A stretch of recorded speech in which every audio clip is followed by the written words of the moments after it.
Mathieu Augoubard est agriculteur à Cervon. À 25 ans, il élève 50 vaches allaitantes et une centaine de brebis.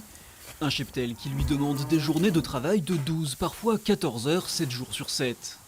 On le sait dans notre métier, de toute façon, il ne faut pas compter ses heures. Hein. En s'installant, on sait pertinemment que voilà, on fera des heures et etc. Aujourd'hui, il faudrait que ça soit un petit peu payé, quoi. Parce que c'est vrai qu'aujourd'hui, travailler pour 200 € par mois, c'est pas possible, quoi. Au travail de la ferme s'ajoutent de nombreuses charges, des formalités administratives, mais aussi le poids de l'investissement. Pour reprendre avec sa femme l'exploitation familiale, Mathieu a dû débourser 68 000 €. Quand on s'installe à 20 ans, je vous fais le dessin qu'on finit de payer ce qu'on a commencé à 45 ou 50 ans, sachant qu'entre-temps, malheureusement, on est bien obligé de remprunter, puisqu'il y a du matériel qu'on a acheté au départ ou comme ça qui n'est plus forcément d'actualité. On a de l'entretien de bâtiments. Au quotidien, c'est l'impression d'être délaissé qui domine pour le jeune couple. Malgré la passion, difficile de garder la motivation. On se lève, on travaille, mais on ne sait pas ce qu'on va ramener le soir. Le salaire, on n'en a pas. Mais bon, on ne peut pas partir en vacances, on ne peut pas partir un week-end, laisser nos bêtes là comme ça. D'ailleurs, on n'a pas les moyens.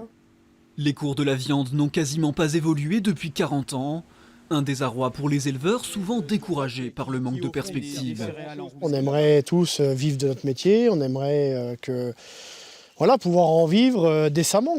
On ne sait plus ce qu'il faut faire, parce qu'on nous dicte toujours ce qu'il faut qu'on fasse, mais on le fait, mais il n'y a pas d'avenir derrière, il n'y a pas de rémunération.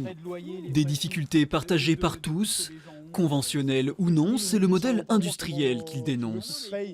Ça va être compliqué pour tout le monde, parce que moi je me suis mis dans le bio, ça fait 25 ans, en pensant sortir un petit peu de cette agriculture industrielle qui nous écrase.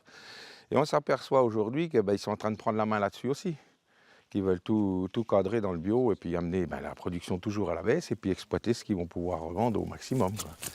Sans remise en question, c'est toute une profession qui est menacée. Depuis 2000, la France a perdu près d'un tiers de ses exploitations agricoles.